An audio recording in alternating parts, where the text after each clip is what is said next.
Saudara masih membahas Perpu yang akan menggantikan Undang-Undang Cipta Kerja yang akan segera disahkan menjadi undang-undang. Terutama kita akan membahas soal iklim investasi yang berdampak besar pada kemajuan perekonomian di Indonesia, terutama di masa resesi di Indonesia maupun global. Kita bahas bersama Nindyo Pramono, Profesor Nindyo Pramono, Guru Besar Hukum Bisnis Universitas Gadjah Mada. Prof, tadi sebelum jeda saya sempat singgung soal apakah Perpu ini akan membawa iklim investasi yang lebih baik di tanah air atau justru memperlambat iklim investasi? Ya, kalau berbasis data yang saya tahu saya peroleh, kita bisa melihat dari informasi dari data dari IMF ada, dari data dari World Bank ada, data dari Indonesian Economic Prospect ada. Ya. Menunjukkan bahwa hadirnya Undang-Undang Cipta Kerja memang memberikan iklim positif terhadap arus investasi khususnya foreign direct investment. Contoh konkret beberapa di manufaktur sudah mengalami peningkatan. Namun kalau diukur, kalau ditanyakan sudah cukup berhasil atau belum, tentu menurut saya nggak fair kalau baru berjalan 2 tahun lalu ngukurnya saat ini sudah berhasil atau belum. Tapi dampak positif dari itu kelihatan. Akan terasa berapa tahun ke depan? Ya, beberapa tahun ke depan? Tentu, kira-kira berapa lama, Pak? Ya, tentu tujuan dari Undang-Undang Cipta Kerja itu antara lain meningkatkan ekosistem investasi. Itu antara lain. Pemangkasan tentang mekanisme perizinan sudah dilakukan. Dengan mekanisme awalnya dulu dengan mekanisme online single submission sebenarnya bertujuan untuk memangkas tentang jalur-jalur perizinan yang dulu dirasakan cukup berbelit-belit oleh para investor. Nah, kalau itu berjalan lancar, ya, itu ditaati juga oleh para pemangku kepentingan, para pemerintah, ya, wakil-wakil pemerintah atau aparat pemerintah yang mengatur atau menyelenggarakan pelayanan masyarakat di bidang perizinan, menurut saya itu akan menjadi dampak positif. Nah, kalau dampak positifnya ada, investor pasti akan datang. Baik. Ya. Kalau investor datang, saya tambahkan lagi. Ya, tentu akan menyerap tenaga kerja. Jadi kalau sekarang dipersoalkan bahwa dengan hadirnya investor belum tentu akan bisa menyerap tenaga kerja, menurut saya juga tidak sepenuhnya benar. Ya. Tapi banyak juga yang menganggap Perpu ini dari Undang-Undang Cipta Kerja yang akan segera disahkan menjadi undang-undang lebih menguntungkan pembawa modal atau investor baik itu asing maupun dalam negeri ketimbang para pekerja di dalam negeri. Apa sebenarnya yang belum publik pahami soal ini? Iya, kan menurut saya tidak comparable ya. Kalau kita bicara investor, hadirnya investor lebih menguntungkan pemilik modal dibanding tenaga kerja. Menurut saya justru tidak. Hadirnya investor, ambil contoh sekarang. Investor masuk ke sini kemudian mengembangkan pabrik, pokoknya bidang manufaktur. Membutuhkan tenaga kerja pasti. Nggak usah jauh-jauh. Ya, yang namanya dulu dengan perusahaan yang kita kenal dengan PT Perorangan, yang di global kita kenal dengan startup, ya, itu kan kita tahu dulu kita tidak pernah mengenal Mas Adi yang namanya Gojek, ya, kita tidak mengenal namanya Bukalapak, Shopee dan seterusnya. Justru sekarang menggurita. Sekarang menggurita dan setiap masyarakat dulu yang nganggur saja dengan dia mendapatkan aplikasi Gojek dan seterusnya bisa melayani masyarakat. Bahkan masyarakat banyak yang memimpikan untuk bekerja. Betul. Dengan satu alat yang namanya smartphone, yang orang sekarang di rumah dan dibantu oleh teman-teman kita untuk membeli sesuatu kebutuhan dengan mekanisme itu. Apakah itu bukan tenaga kerja? Menurut saya itu tenaga kerja. Dan itu penyerapan yang menurut saya luar biasa.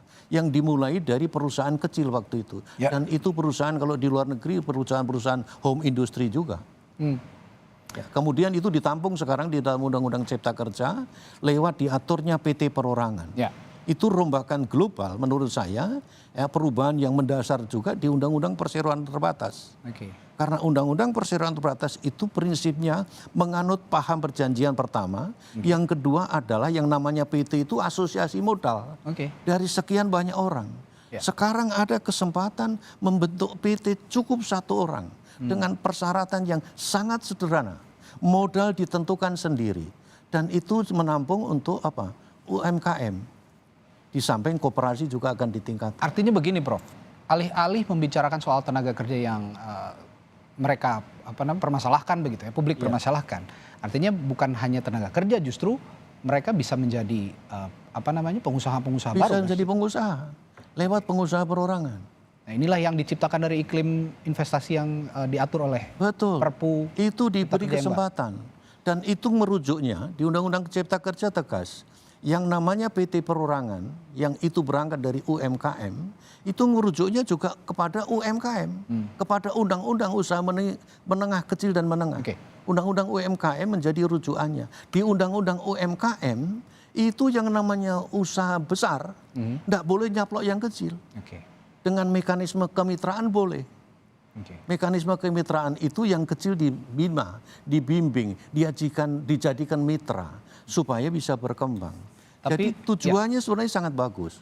Publik juga mempertanyakan atau sebagian pihak, terutama yang mempermasalahkan tenaga kerja yang tadi kita singgung, itu mempermasalahkan soal tidak adanya reformasi struktural soal Undang-Undang Cipta Kerja. Menurut Prof benar atau tidak? Oh enggak. Reformasi struktural dalam rangka Undang-Undang Kerja bahkan juga di Perpu itu tegas dinyatakan justru harus dilakukan reformasi struktural. Konkretnya seperti apa, Prof? Biar publik juga lebih paham dengan bahasa yang simpel. Konkretnya salah satu contoh ya. Salah satu contoh yang konkret saja yang bisa saya katakan dengan perizinan. Dengan perizinan itu sekarang coba bayangkan. Perizinan untuk mendirikan PT Perorangan, Mas. Itu sudah cukup dengan online, dengan surat pernyataan dari calon pendiri, begitu memenuhi kriteria, dia mendaftarkan masuk kepada sistem, langsung menjadi PT dan berbadan hukum. Itu kan tidak seperti dulu harus datang ke instansi, harus menghadap, harus dengan persyaratan surat keterangan macam-macam. Sekarang itu semua dipangkas. Itulah contoh konkret daripada reformasi struktural. Tapi sependapat tidak, Prof, dengan anggapan bahwa iklim investasi kita sebenarnya masih lebih jauh tertinggal dibandingkan negara-negara di ASEAN? Justru itu. Memang begitu realitanya? Memang begitu. Ini kalau mau lihat data, fakta ya dari Bloomberg, fakta dari World Investment Report, kita bisa melihat. Memang mulai dari 2015 sampai 2019 saya punya data, memang peningkatan dari investasi kita ada. Tetapi peningkatan dari iklim investasi Indonesia itu tetap masih kalah dengan negara tetangga kita. Singapura, Malaysia, Thailand, maupun bahkan sekarang dengan Vietnam. Yang dulu tahun 70-an Vietnam, Thailand itu belajar ke kita. Sekarang berbalik, bahkan kita belajar ke mereka. Aduh, janganlah. Menurut saya kita ini negara besar ya. Kenapa kita sekarang justru disibukkan dengan perdebatan-perdebatan yang menurut saya hanya berada di dalam soal kulit. Ya, di dalam permukaan. Prof, terakhir singkat saja. Tadi di informasi pengantar di Litbang Kompas 60% aspirasi masyarakat itu tidak terwakili oleh Undang-Undang Cipta Kerja. Nah, apa yang sebenarnya harus dijelaskan oleh pemerintah terkait hal ini agar masyarakat juga merasa bahwa Perpu Cipta Kerja ini membawa kebaikan untuk semuanya?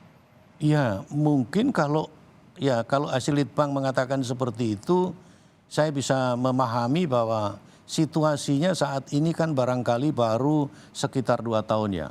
Tahun 2020, Mas. Beri kesempatan lah ya. Tahun 2020 kemudian justru dilakukan judicial review. Begitu di judicial review, Mahkamah Konstitusi juga berpendapat dari sisi uji formil, pendekatan prosedur. Dari segi prosedur dinyatakan inkonstitusional bersyarat. Artinya apa itu? Artinya bahwa Undang-Undang Cipta Kerja bertentangan dengan Undang-Undang Dasar 45 sepanjang tidak dimaknai dalam jangka waktu 2 tahun tidak dilakukan perubahan.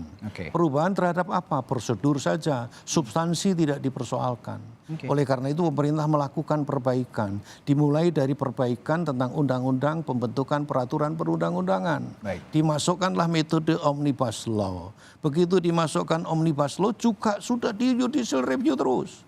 Keluar Undang-Undang nomor 13 tahun 2022 juga dilakukan judicial review. Jadi kalau pemerintah sekarang mau sosialisasi untuk kepentingan dari Undang-Undang Cipta Kerja itu berpihak kepada usaha kecil, menengah, dan koperasi supaya terangkat derajatnya, tetapi terganggu dengan pendekatan-pendekatan formalistik, prosedural. Jadi jangan apatis dulu lah ya. Nah, menurut saya kasih kesempatan dulu. Saya tahu saat ini Satgas Undang-Undang Cipta Kerja itu tiap hari turun ke masyarakat. Termasuk Prof juga ya untuk di dalamnya ya. Saya juga diberi tugas untuk itu, antara lain juga pada siang hari ini, ya bahwa kasih kesempatan dulu. Ya, ada prosedurnya kalau kita tidak bisa melihat kalau hasilnya, kita bisa mengevaluasi. Tapi tolong kasih kesempatan. Baik, kasih kesempatan untuk beberapa waktu ke depan untuk membuktikan bahwa Undang-Undang Cipta Kerja ini membawa manfaat yang banyak. Betul, ini sudah new normal. Ini sudah mulai new normal, sudah mulai baik. Ya, pemerintah sudah mulai bisa lebih banyak berinteraksi dengan masyarakat. Baiknya kita akan mendengar dulu apa saja sosialisasi selain yang kita gaungkan siang hari ini, Prof, di Kompas TV, di Kompas Siang khususnya. Akan ada sosialisasi yang lebih masif lainnya soal Perpu Cipta Kerja ini. Dan kita akan nantikan nanti kerja cepat dari pemerintah untuk memperbaiki iklim investasi di Indonesia maupun juga secara global perekonomian di dalam negeri. Baik, iya. Saya kira terutama bisa menghadapi resesi global. Bisa dilihat nanti setiap saat informasi pasti akan muncul. Baik, terima kasih Profesor Nindyo Pramono, Guru Besar Bisnis Universitas Gadjah Mada telah berbagi informasi dan insight-nya di Kompas siang hari ini. Terima kasih Prof. Sama-sama Mas Adi.